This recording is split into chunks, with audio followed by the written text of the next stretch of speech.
Night is not our beginning, nor our end.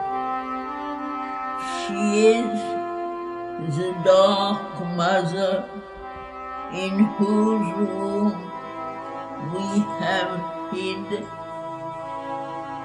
safe from too swift awaking to world pain.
Transient in this world,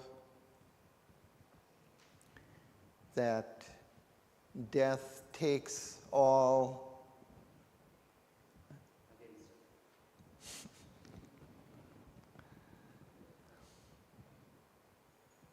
Okay, I'm going to begin again. So we've been following Savitri press into the darkness of death's realm of the inconscient. She is following Satyavan, her husband, who death is leading away into the darkness of his realm. And she has been conversing with the god of death, and he has been trying to convince her that all in this world is ephemeral, transient, that it has a beginning and it has an end. And it arises out of this void of inconscience, this darkness, and to that again returns. And he represents that. He is kind of a voice of that Savitri's own mind has somehow created. This void which he speaks of, generally he speaks of it as a nothingness, but his argument sometimes has shifted, and he's spoken of it as, well, possibly it is some kind of infinite existence, a oneness, but that kind of existence would have no relation to the world, that in the same way, all things would depart into it, would arise from it, but it's not a void, but it's just kind of still a oneness without any form, without any event, just a static state of existence. One, not many. So his argument included that kind of side argument. Savitri has remained unconvinced. She says that she knows her eternal source in the divine, in the infinite. She is aware of her true being that exists forever in that. And she has come a power of that infinite existence here to conquer death. She comes with the power of the divine. Not only that kind of static existence which watches disinterestedly the works of time, but she has descended into time and fights the battles for its gradual evolution and development and eventual conquering of death itself, so that there could be an eternal life here on earth. So this argument has been going back and forth. She enters into that darkness carrying this pale light of her eternal soul, which just gives a faint gleam in that great darkness. And yet, it persists and it perturbs that darkness, because even a little light in absolute darkness lightens it up, is visible. So her light, the light of her soul, has persisted. And we saw just towards the end of the last canto that this light has begun to slightly illuminate that darkness. There were just some hints of that, but still the darkness is dominant and that light is still faint. And we see now in this book 10, the book of the double twilight, that this night, this darkness of the inconscient, is slowly lightening. And we'll see as it goes. In the beginning of the canto, Sri Aurobindo will again reaffirm the darkness and the desolation of this realm. But as we continue through, we'll see that it does begin to change and lighten. So first we'll read through the canto, and then we'll go back passage by passage and briefly comment. Okay, Naren? Canto 1, the Dream Twilight.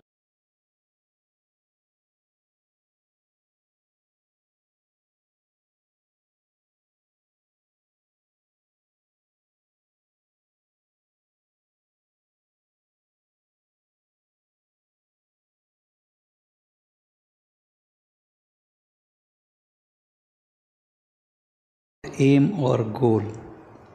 Gloom led towards gloom, depth to an emptier depth. In some positive, non-being's purposeless vast, through formless waits dumb and unknowable. An ineffectual beam of suffering light through the despairing darkness dogged their steps, like the remembrance of a glory lost. Even while it grew, it seemed unreal there, yet haunted Neil's chill, stupendous realm. Unquenchable, perpetual, lonely, null, a pallid ghost of some dead eternity.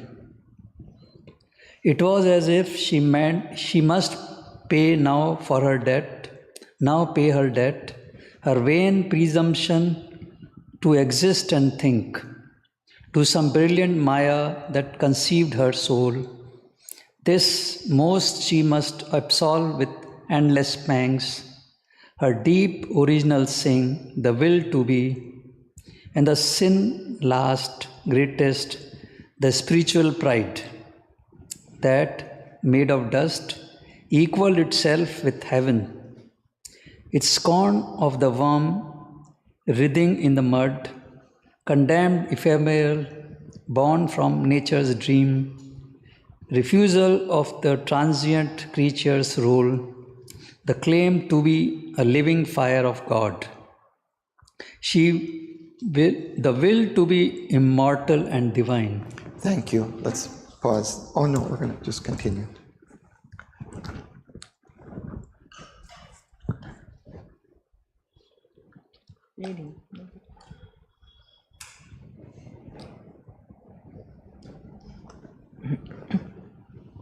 In that tremendous darkness, heavy and bare, she atoned for all sins, the first act whence sprang, the error of the consciousness of time, the rending of the inconscient seal of sleep, the primer and unpardoned revolt that broke the peace and silence of the nothingness, which was before a seeming universe appeared in a vanity of image space, and life arose, engendering grief and pain.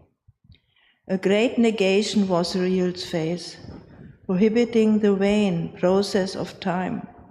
And when there is no world, no creature more, when time's intrusion had been blotted out, it shall last, unbodied, saved from thought, at peace.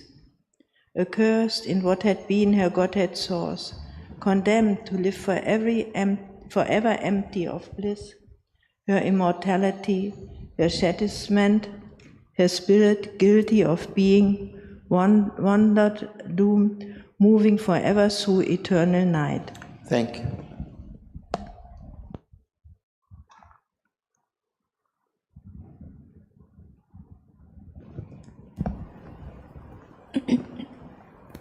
But Maya is a veil of the absolute.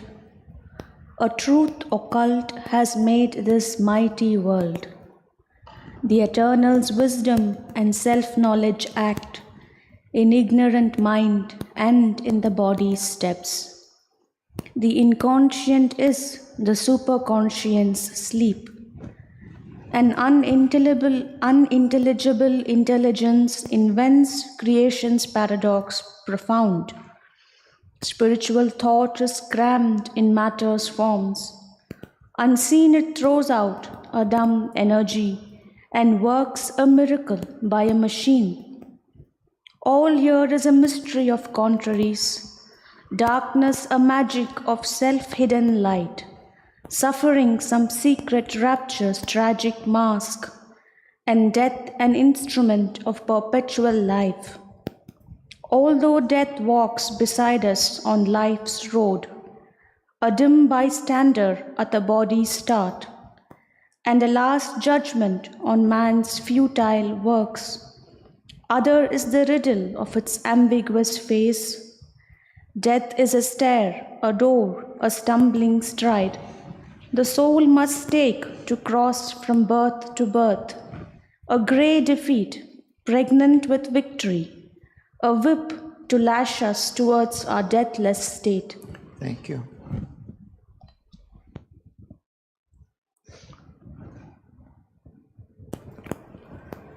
The inconscient world is the spirit's self-made room, eternal night, shadow of eternal day. Night is not our beginning, nor our end. She is the dark mother in whose wombs we have hid, safe from true sleep, a working toward pain. We came to her from a supernal light. By light we live, and to the light we go. Here in this seat of darkness, mute and lone, in the heart of everlasting nothingness, light conquered now even by that feeble beam. Its faint infiltration drill and blind depth mass, almost it changed into a glimmering sight that housed the phantom of an aureate sun, whose orb peopled the eye of nothingness. A golden fire came in and burned night's heart. Her dusky mindlessness began to dream. The inconscient conscious grew, night felt and thought, assailed in the sovereign emptiness of its reign. The intolerant darkness paled and drew apart, till only a few black remnants strained that ray. But on the failing edge of dumb lost face, still a great dragon body silently loomed, adversary of the slow struggling dawn, defending its ground of tortured mystery. It trailed its coil through the dread material air, and carving fled down a grey slope of time. Thank you.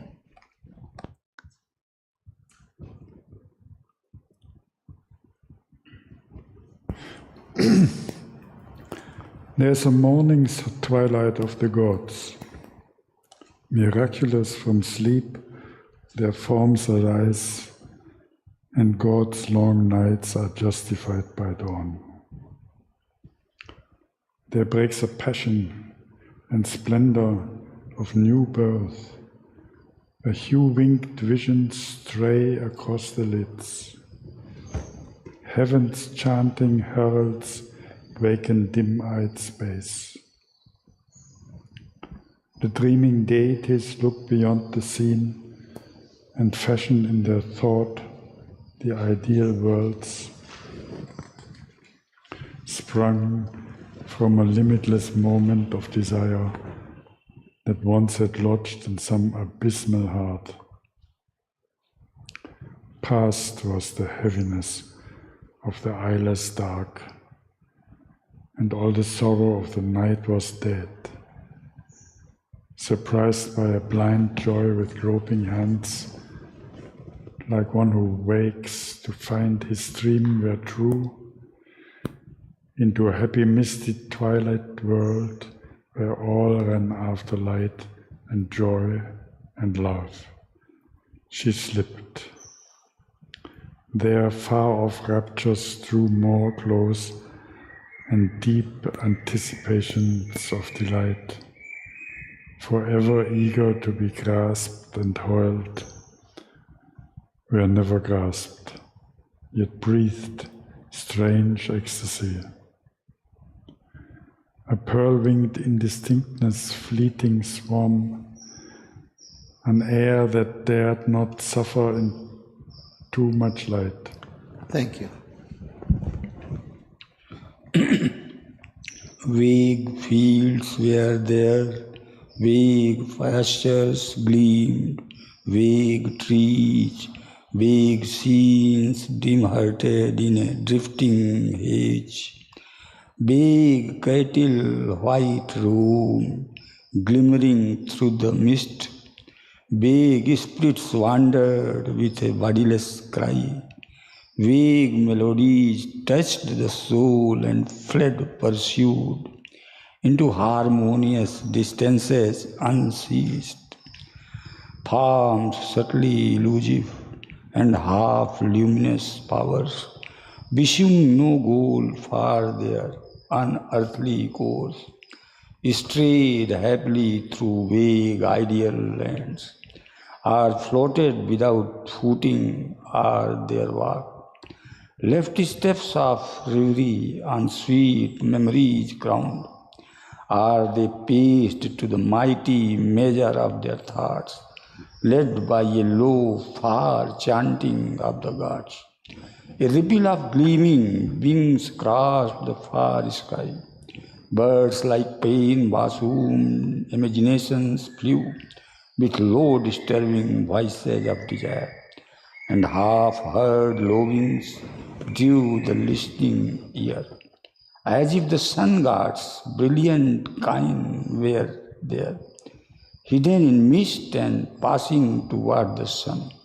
These fugitive beings, these elusive shapes, were all that claimed the eye and met the soul, the natural inhabitants of that world.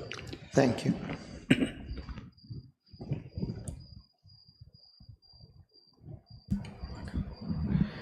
But nothing there was fixed or stayed for long. No mortal feet could rest upon that soil. No breath of life lingered embodied there. In that fine chaos joy fled, dancing past, and beauty evaded settled line and form, and hid its sense in mysteries of hue.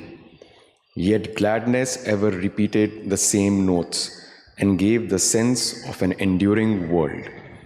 There was a strange consistency of shapes, and the same thoughts were constant passers-by, and all renewed unendingly its charm, alluring ever the expectant heart, like music that one always waits to hear, like the recurrence of a haunting rhyme. One touched incessantly things never ceased, a skirt of worlds invisibly divine, as if a trail of disappearing stars. There showered upon the floating atmosphere colors and lights and evanescent gleams that called to follow into a magic heaven, and in each cry that fainted on the ear, there was the voice of an unrealized bliss. Thank you.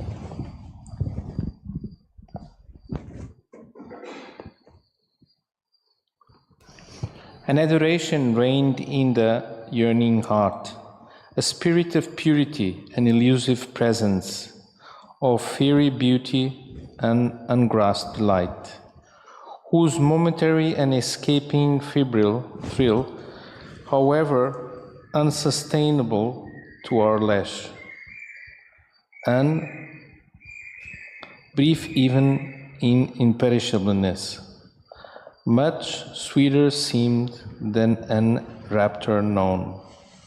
Earth or all-conquering heaven can never give. Heaven ever young and heart too firm and old, delayed the heart to immobility. Their rapture of creation lasts too long. Their bold formations are too absolute, carved by an anguish of divine endeavor. They stand up sculptured on the eternal hills, or quarried from the living rocks of gods, which win immortality by perfect form. They are too intimate with eternal things, vessels of infinite significances. They are too clear, too great, too meaningful. No mist or shadow soothes the vanquished sight, no soft penumbra or incertitude. Thank you.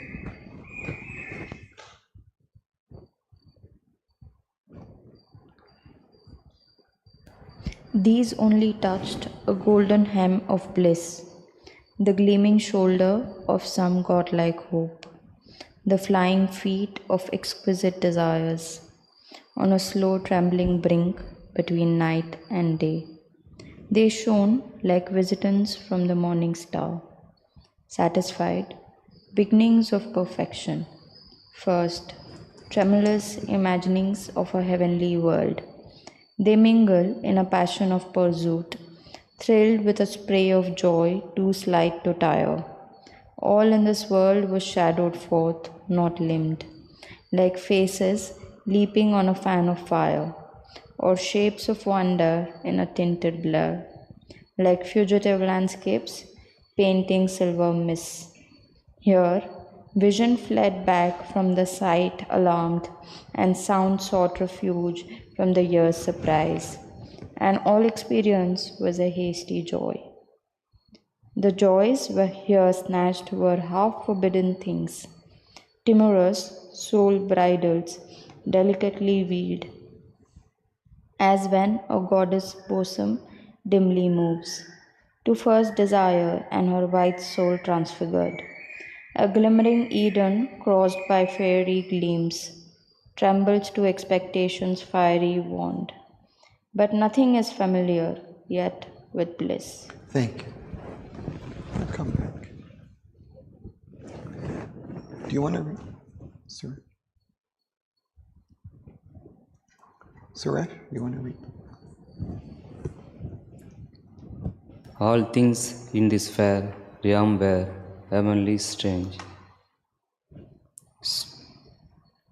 In a fleeting gladness of entire delight, in an insistency of magic change, past vanishing heads, hurrying hints of fields, meet swift escaping lands that filled her feet, journeying she wished no end, as one through clouds travels upon a mountain ridge and hears, arising to him out of hidden depths, sound of invisible stream she walked beside, by the illusion of a mystic space, a charm of bodiless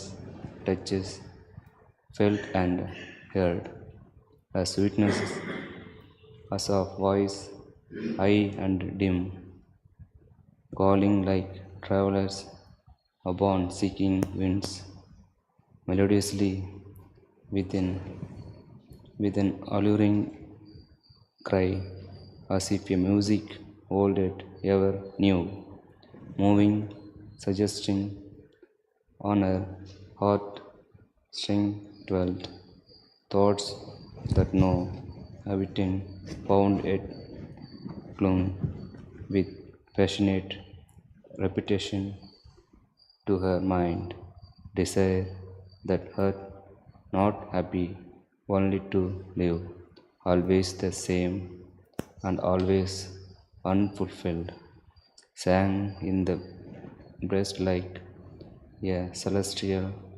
air. Thus all could last, let nothing ever be. Thank you.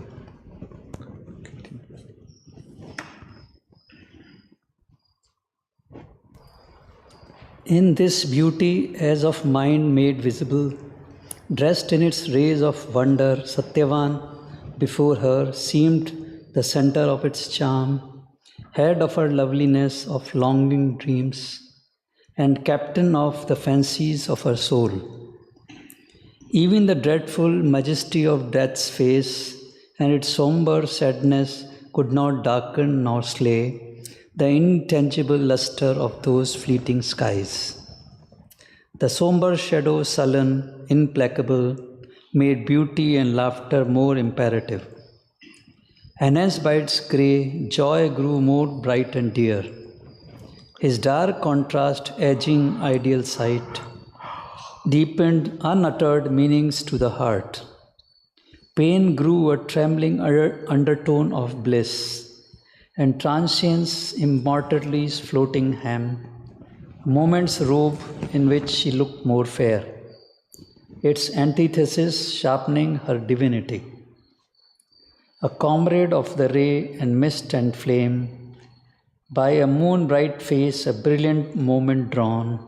Almost she seemed a thought mid floating thoughts, seen hardly by a visionary mind, amid the white inward musings of the soul. Half vanquished by the dreamed happiness around, awhile she moved on enchantment soil, but still remained possessor of her soul. Above, her spirit in its mighty trance saw all, but lived for its transcendence task, immutable like a fixed eternal star. End of Canto. Thank you. So we'll go back to the beginning of the canto.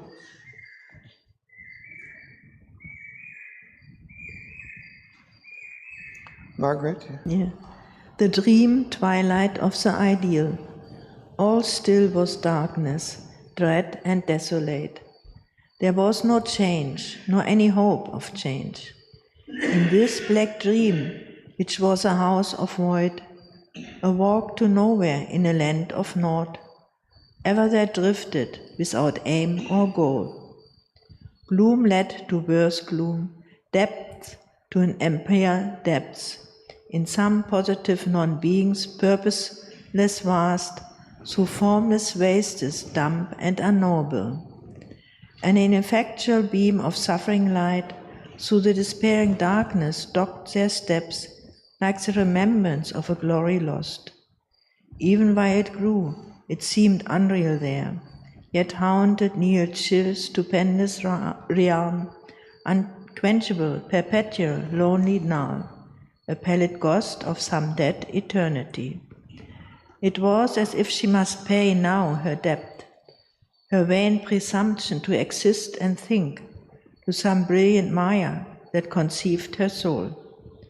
This most she must absolve with endless pangs, her deep original sin, the will to be, and the sin last, greatest, the spiritual pride, that, made of dust, equaled itself with heaven, its scorn of the warm, writhing in the mud, condemned ephemeral, born from nature's dream, refusal of the transient creature's role, the claim to be a living fire of God, the will to be immortal and divine. Thank you.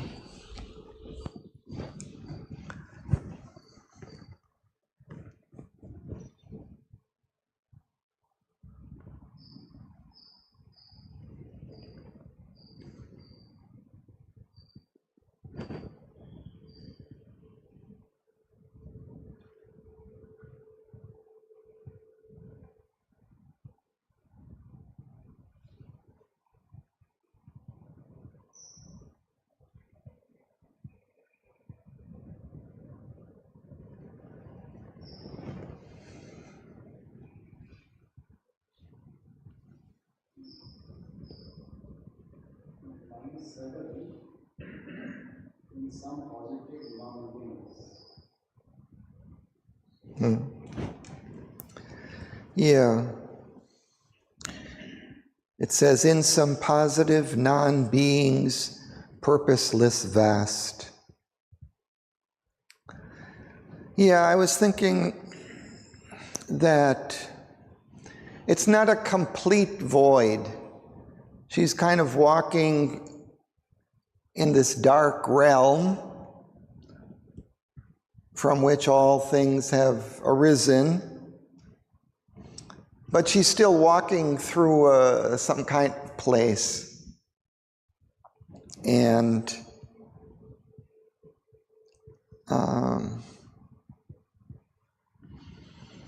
so it's not absolute nothingness, but it's an original darkness.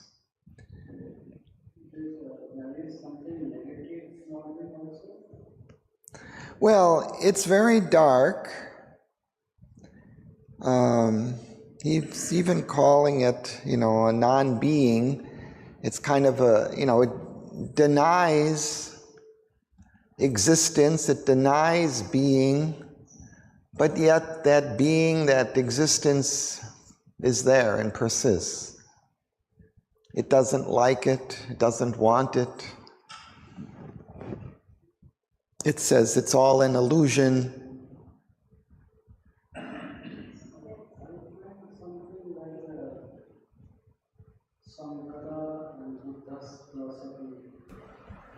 is there. Sankaracharya. Some gods are there? There is also Mayavad, but here there is a positive side. And Buddha, there is a Nirvana, that is a something completely nil, negative side. Something like that? Yeah, I think so.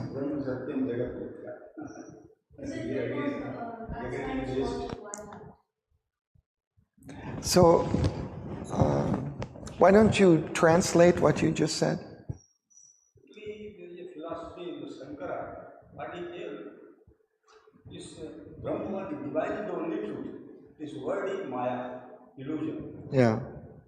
So that's what Shankara is telling, what is Shankara philosophy. So ultimately, he's thinking this word is all illusion and it is falsehood. And what is that? We have to come out of this one. And what is that Maya? Maya means illusion. Mithya. Maya means here Mithya, Jagat Mithya. Word is Mithya, falsehood. Maya. Okay. That is the thing what I see. Sankara is telling that this void, behind that void, there is a positive things is there. Yeah.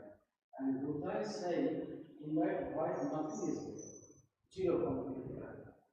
So there is a fundamental difference is there. Nitya? No, I was just saying, of course, they all have their own positions because they didn't find the wholeness of the divine, and they never even thought that transformation or anything would be possible, that it is not possible to them. I was saying the title of the chapter is Twilight. That is, it is not darkness, it Right. is the evening time, Right. it's going into darkness. So that's why it's positive. It is not a complete negation of Right. emotions. Right. The chapter itself is Twilight. Coming back to your point, what is positive behind the void? Really is fine. Yeah, what is behind the void? Unformed, unmanifest. There is nothing. That is nothing. It is divine behind the void. But both are on the way of the development of consciousness. Most likely they find nothing, then they find something. Okay, so we'll continue. And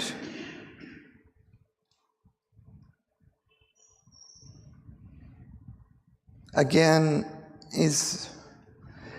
Sri Aurobindo goes back to this kind of original, very dark place, like in the first line, all still was darkness, dread, and desolate. So he reverts back to that, but then he also speaks of it slowly lightening. And he says, an ineffectual beam of suffering light through the despairing darkness dog their steps. So it's like following behind them. Actually, Savitri is bringing that light with her. Like a remembrance of a glory lost, and even while it grew, it seemed unreal there. So we see that even it's growing, but yet it doesn't fit into that place. It seems unreal. But then again, unquenchable, perpetual, lonely, null, a pallid ghost of some dread eternity. So it's... Go ahead. What? Yes. Oh, a dead eternity. Yes. Effectual beam of suffering life. It seems for me also like we experience our journey in life. There's something behind, even in all earthly life and suffering, also some distance behind us. Yeah. Not so clear, but it is, as you look back, you see that how we are going step by step. Yeah. So when we are making our way through the darkness of life, we carry some light, some sense that we're going in a direction, that we're going towards some greater truth. But the way is difficult. The way can be suffering. And also, the mother said, even when you're in the darkness, have a road to face that you go through. Then there is this very interesting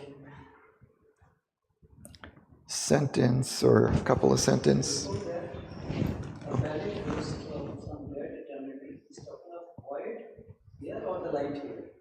I think the light.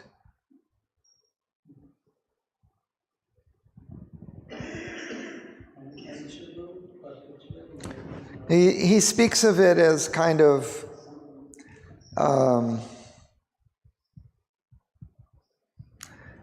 remembering, something like remembering the light from which it came originally.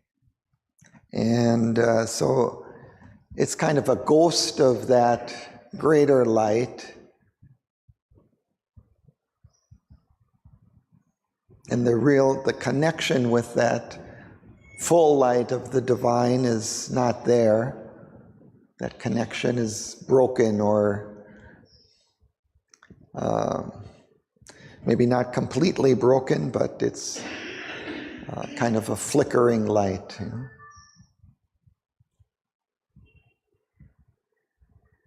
Yeah, like the remembrance of a glory lost. Because our souls have descended from the divine into the darkness. So we carry something of that remembrance.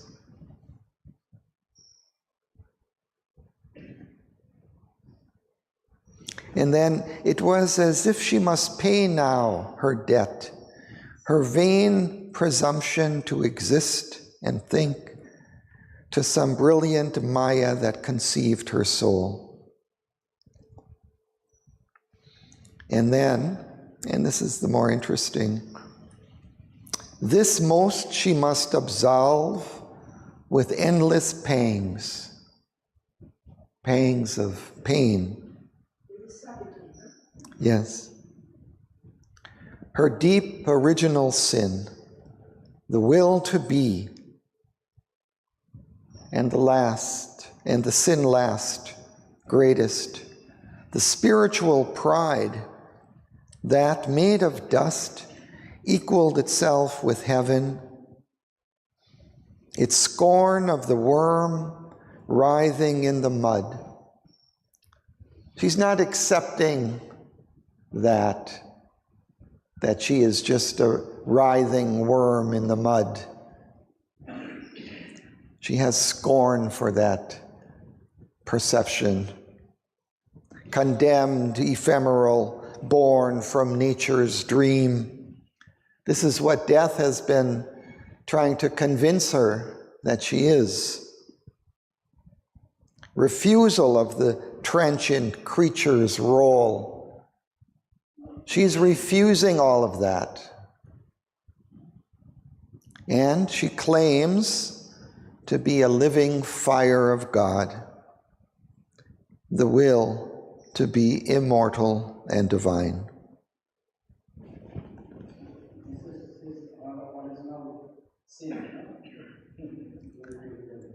Yeah, he's putting it like this. Yeah, he's saying the original sin is to will to be and to exist when you're arising out of the nothingness. So it's a contradiction. Yes. And he's qualifying it as if she is thinking that she is according to death, but not. No, but I think she's thinking.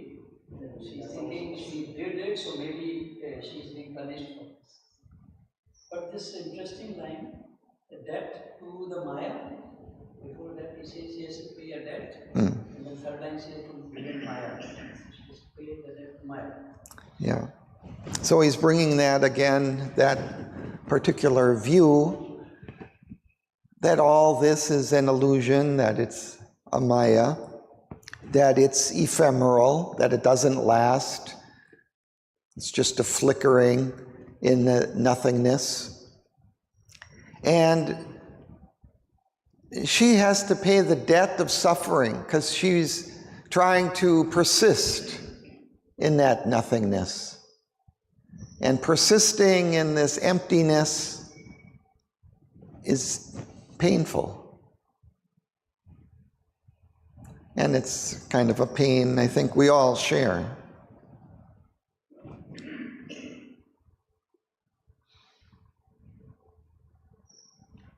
And then she also has this greater sin, the spiritual pride, that she believes she is a power of God, the power of the divine. And he's saying that she's just born from nature's dream, condemned to be ephemeral. She claims to be the living fire of God, the will to be immortal and divine.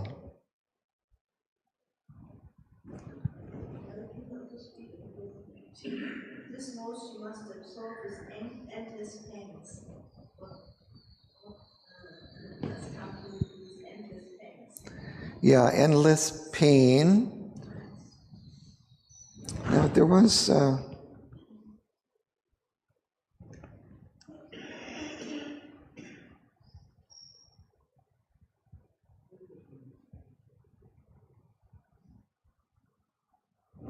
He's not, this is going to continue, but we're going to see, I think a little bit later, what she's facing in that darkness.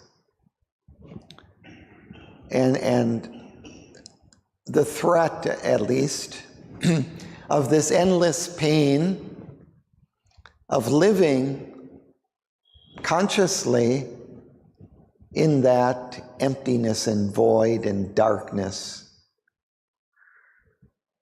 But here he's saying endless pangs. Pangs are intermittent of this. Pain is like pangs go in like pangs of running pangs. Right. So it's interspersed with something else, not endless pain. Yeah, but recurrent. Yes. Spasms of pain. Okay, let's continue. Fourth from the bottom.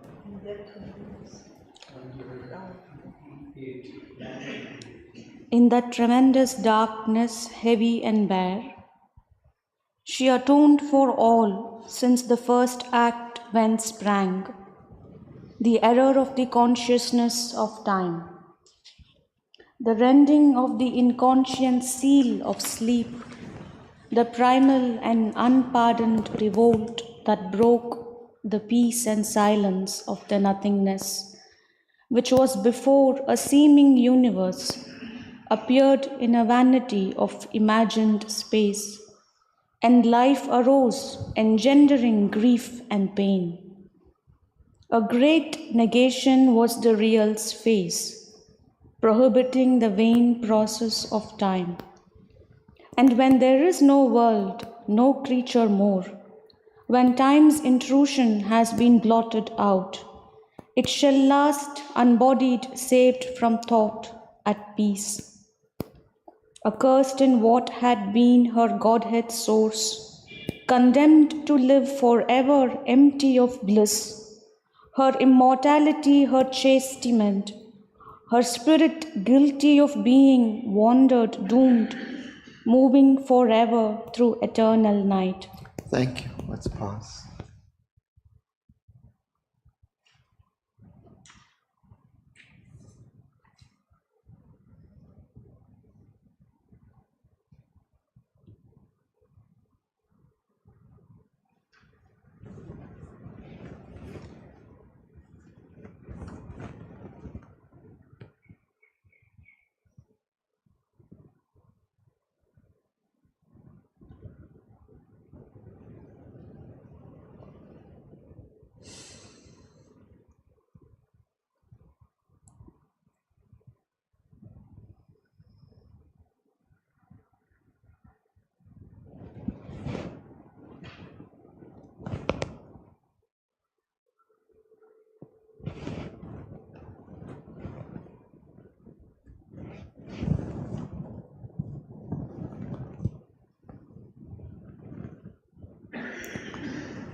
There's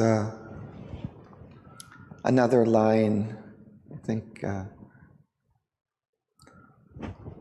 related to the description of Aswapati, that he was paying here God's or man's debt to God. So he was taking on, that debt of man, taking on his suffering. She's kind of doing something like that too, it seems, in this first sentence. She atoned for all since the first act, whence sprang the error of consciousness of time, the rending of the inconscient seal of sleep.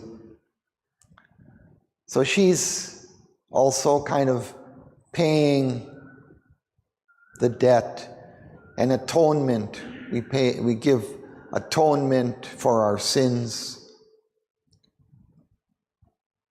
We give penance. Atonement.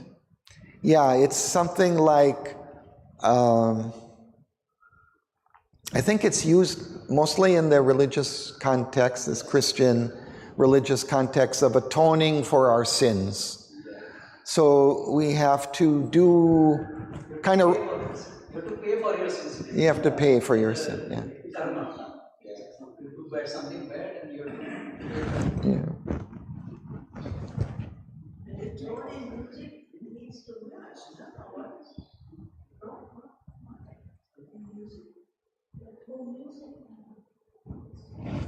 No, this is a different thing.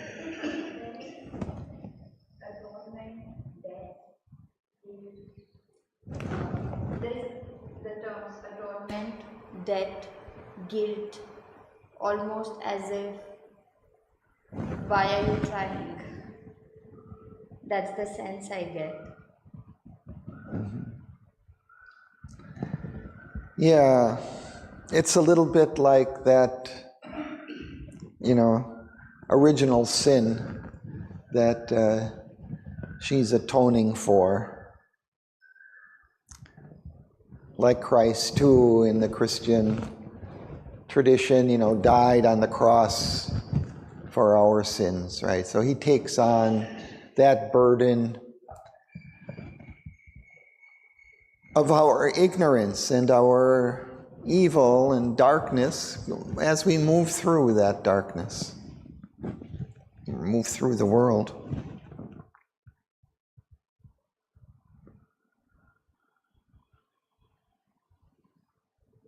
And then, so he's really, he emphasizes this of that first light of consciousness arising out of the emptiness, out of the void. That was the original sin. And she has to kind of pay for that. And how does she pay? It's very interesting that she has to pay by living in that void, that emptiness, that darkness, conscious, without bliss, without any light or beauty or anything divine to help her, just to persist eternally, forever, in that darkness. Her immortality, her chastisement. That's her punishment. Now you get to live eternally in this emptiness.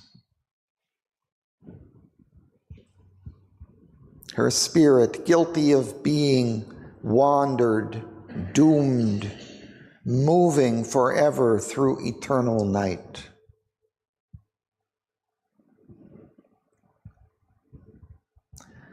But this is kind of one perspective of it, and now the narrator of the poem jumps in and says, it's not only this, this is not the whole truth of the matter. And then he's going to explain So we can continue. The nothingness, from the time intuitions, I think in the nothingness first involvement of time for this something positive. Before nothing was there, but time come. Time comes, right, along with the consciousness. Yeah. As something awakens in that nothingness, the consciousness awakens, time and space come into being.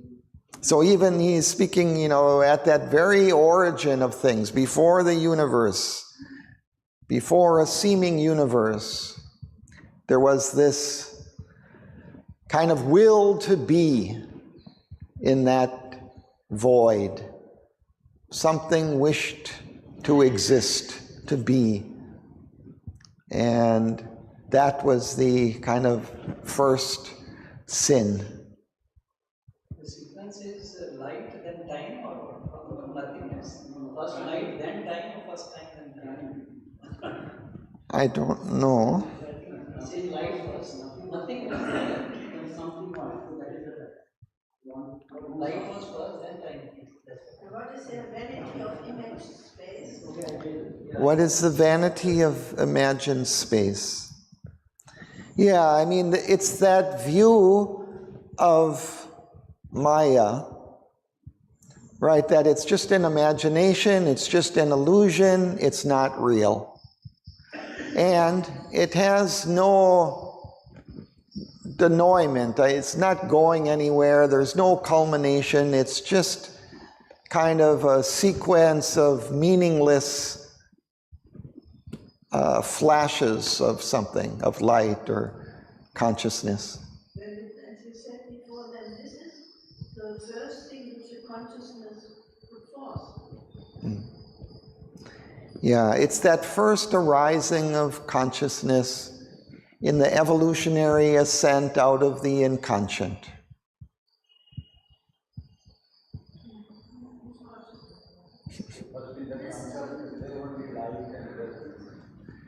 This is similar to the first symbol dawn, where everything is darkness, and there is a first descent of Mother Set, original avatar who comes, and then The rise of consciousness, the consequence is a time and place from light. Yeah.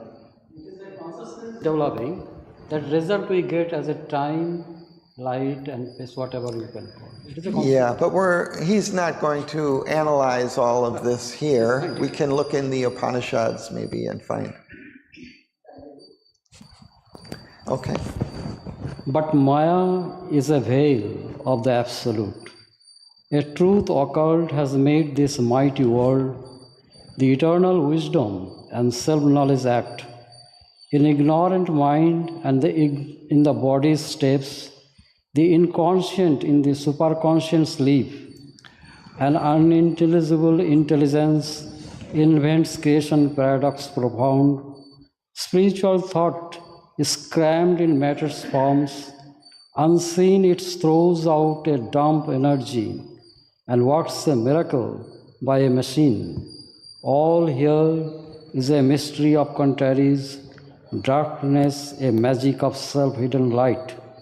Suffering some secret raptures, tragic marks, and death an instrument of perpetual life.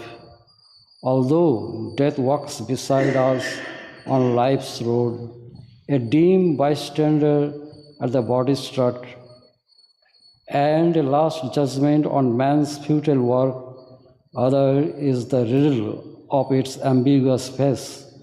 Death is a stair, a door, a stumbling stride the soul must take to cross from birth to birth, a great defeat pregnant with victory, a whip to lash us towards our deathless state. Thank you. Let's pause. Or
It's an interesting passage because Sri Aurobindo, the author, comes to the front here in order to explain what death is. So we don't, before it was also the narrator, but he was kind of describing what Savitri was experiencing and going through. But here he stops and interjects something into that appearance and her experience, what it really is. And he's saying that this inconscient, this absolute darkness, is a veil of the absolute. He's saying that truth has made this mighty world. And then he says the inconscient is the superconscious sleep. So he's kind of turning that perspective on its head a little bit, that the inconscient is the original source of all things, and to that we return. Here he's saying, but no, that inconscient is born from the superconscient, is the light of that superconscient drawn in, hidden, contained within itself, which it then unrolls over the course of the eons of time in the course of evolution.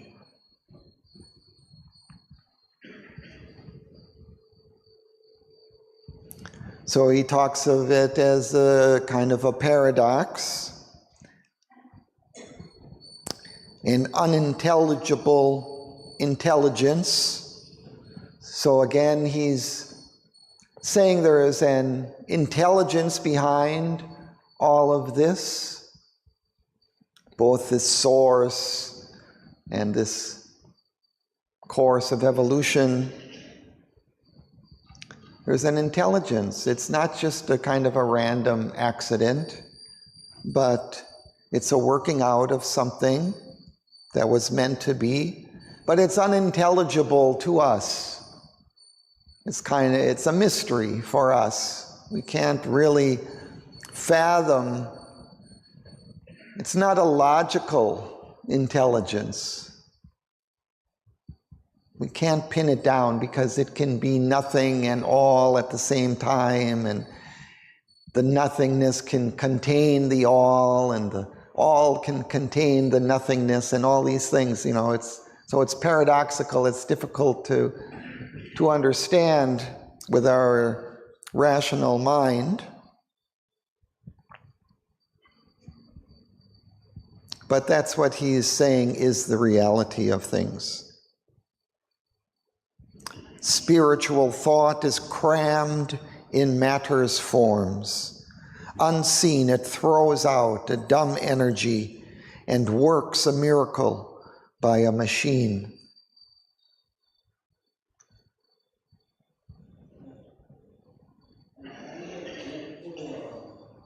Connection of this whole superconscient becoming the emotion matter. This is in page 155.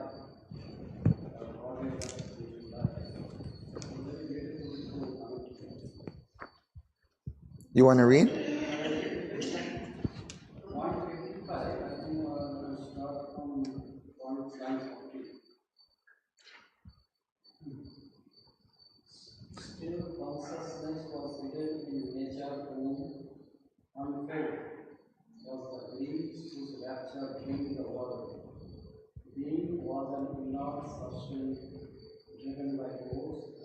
At first was only the etheric place, a huge vibration, circled round and round, housing some unconceived initiative, affected by supreme original will, expansion and contraction, which it happened, created dulls and friction in the void into abstract emptiness, what lies and depth, where reality of an expanding universe, in a matrix of this integrating force, by spreading it from words and endless sound, and the out of place it worlds as on might scattered seed, whirled out the luminous order of the star.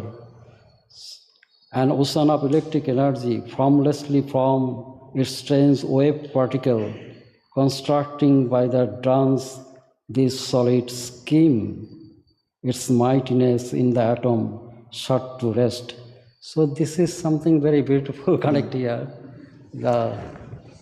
There's various places in the poem where he will describe this origin arising out of the inconscient in different ways, from different perspectives, but this is very beautiful because it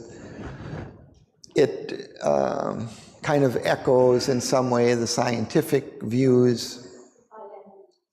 The scientific view of the five elements, coming from nothing to ether to air to light to fire to matter. The same way light comes at the sea. Yeah. What's a great light in the sea? The sea is going to come and place after the sea, and that will work to break it.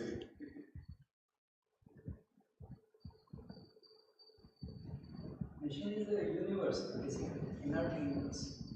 This by mission. Miracle was created, mission is moves on unconscious. Referring to the universe.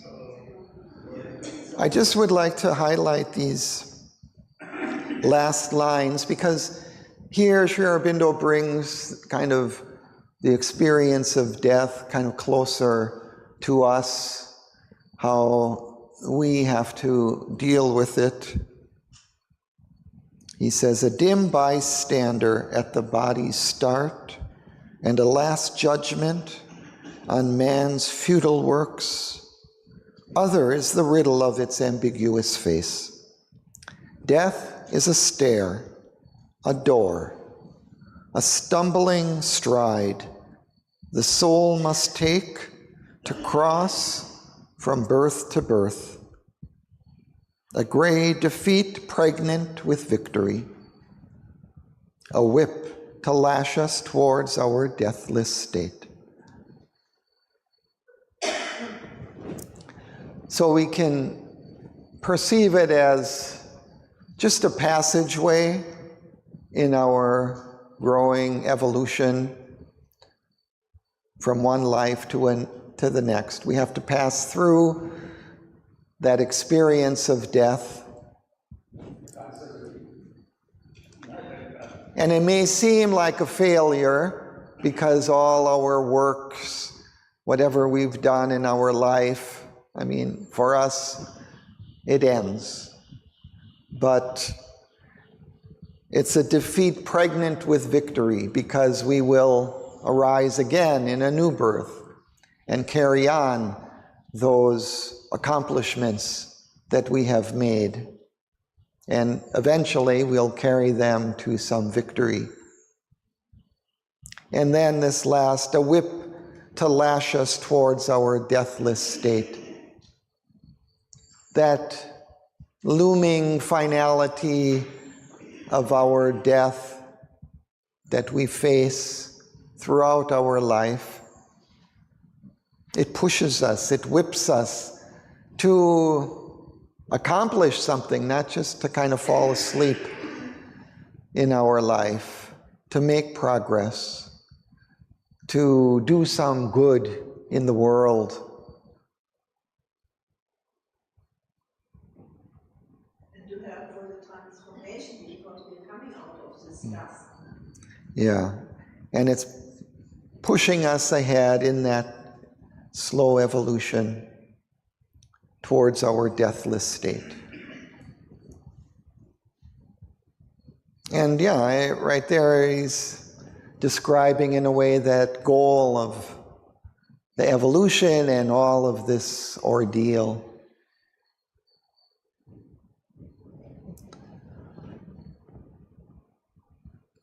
I think we'll stop.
Night is not our beginning, nor our end.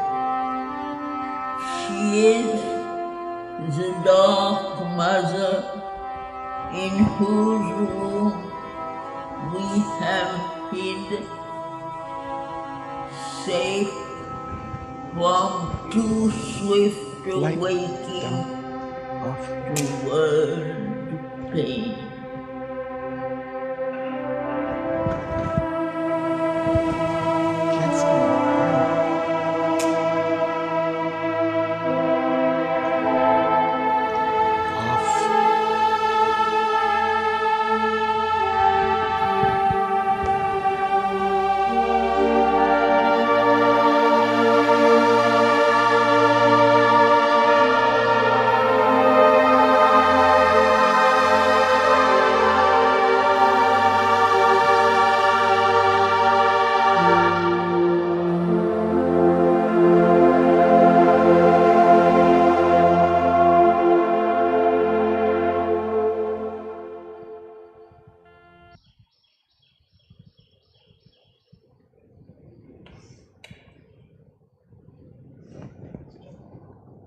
Thanks to Sri Aurobindo.